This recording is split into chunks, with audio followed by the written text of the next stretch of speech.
मना किया था आपसे, मत लाइए इतनी कम उम्र में बेटे को बाइक। पर आपको तो लगता था आपके पास पैसा है तो आपके बेटे के पास हर वो चीज हो जिसकी वो ख्वाहिश रखता है। पर क्या आपका पैसा मेरे बेटे को वापस लौटा सकता है? अचानक मानवी चीख कर अपने पति वेदांत से बोली। वेदांत जी क्या जवाब देते? उनकी तो खुद की दुनिया उजड़ चुकी थी।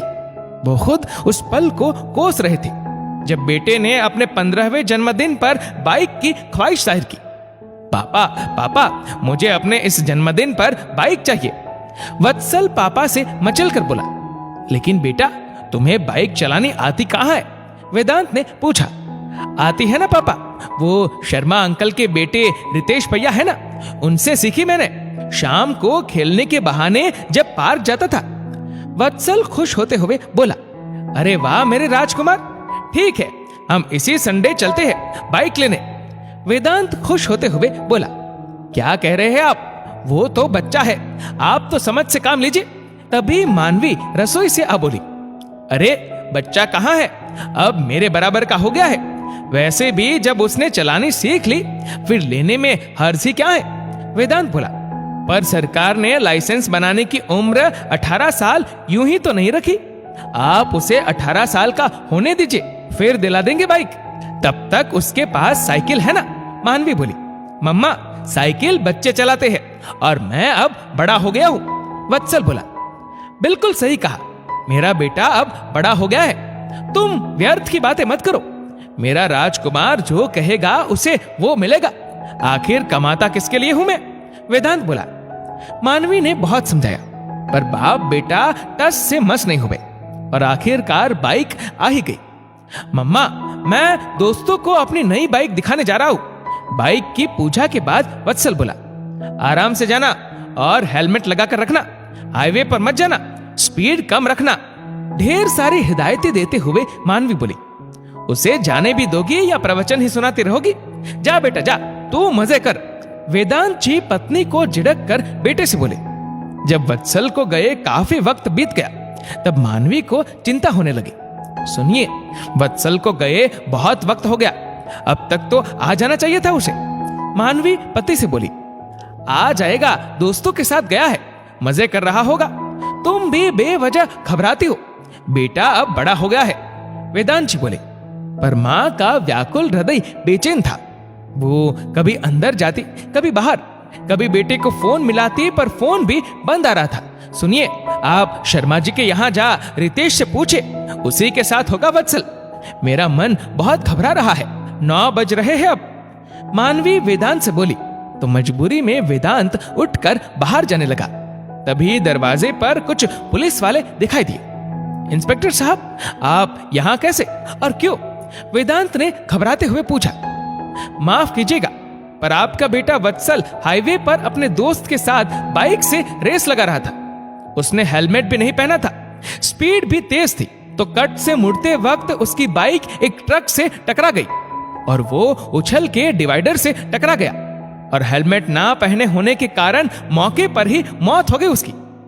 बॉडी पोस्टमार्टम के लिए अस्पताल में रखी है, आपको हमारे साथ चलना होगा, इंस्पेक्टर बोले। क्या?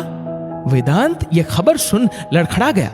संभालिए अपने आप को प्लीज, जो हुआ वो बहुत बुरा हुआ, पर आपने इतने छोटे बच्चे को बाइक दिलाई ही क्यों?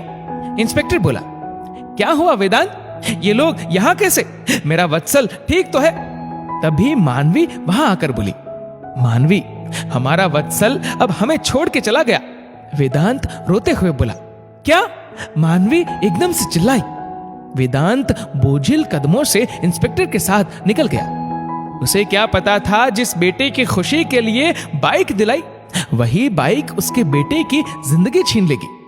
अंतिम संस्कार का वक्त हो गया तब पंडित जी की आवाज से वेदांत की तंद्रा टूटी।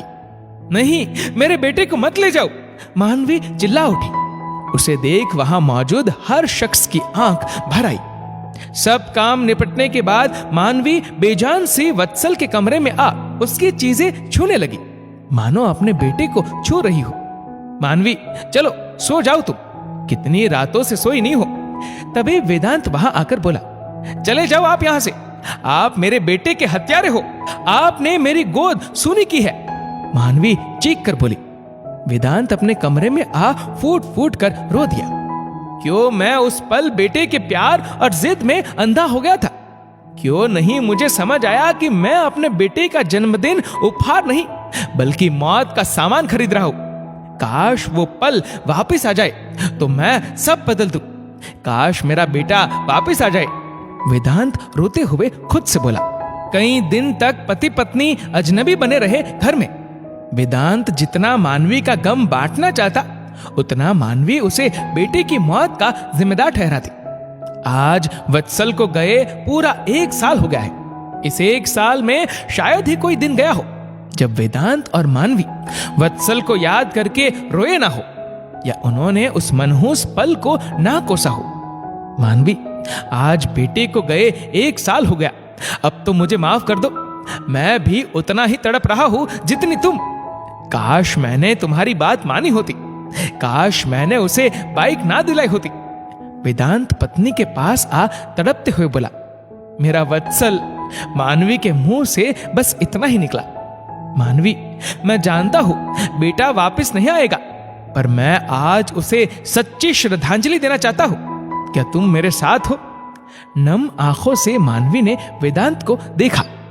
हम अपने बच्चे को नहीं बचा सके, पर मेरी इच्छा है हम हर साल आज के दिन शहर के चौराहों पर जा उन लोगों को हेलमेट बांटे जो इसे लगाने से कतराते हैं। साथ ही साथ उन्हें अपने बेटे का उदाहरण दे जिससे वो संभल कर बाइक चलाए और 18 साल से छोटे बच्चों को बाइक स्कूटी ना दे। शायद यही सच्ची श्रद्धांजलि होगी हमारे बेटे को, और शायद मेरा प्रायश्चित भी। वेदांत फफक कर बोला। इस नेक काम में मानवी ने वेदांत का साथ दिया। इससे भले उनका बेटा वापस नहीं आया, पर बहुत सी माओं की गोद सूनी होने से जरूर बची होगी। दोस्तों, सभी माँ बाप अपने बच्चों को प्यार करते हैं, उनकी जिद भी पूरी करते हैं, पर ऐसी जिद पूरी करने का क्या फायदा जो अपने बच्चे की आखिरी जिद बन जाए। बच्चों पर प्यार लुटाइए, पर आंख मूंद कर उनकी हर जिद मत पूरी कीजिए, वरना भगवान ना करे आपकी जिंदगी में कोई काश रह जाए। काश मैंने ये ना किया होता। दोस्तों, इस वीडियो को लेकर आपकी क्या राय है नीचे कमेंट करके जरूर बताएगा। और अगर आपको वीडियो अच्छा लगा हो तो इस वीडियो को लाइक करेगा, शेयर करेगा ज्यादा से ज्यादा लोगों तक। और ऐसे ही और भी इंस्पिरेशनल वीडियोस के लिए सब्सक्राइब करें हमारे यूट्यूब चैनल को और फेसबुक पर फॉलो करें हमारे पेज को। धन्यवाद।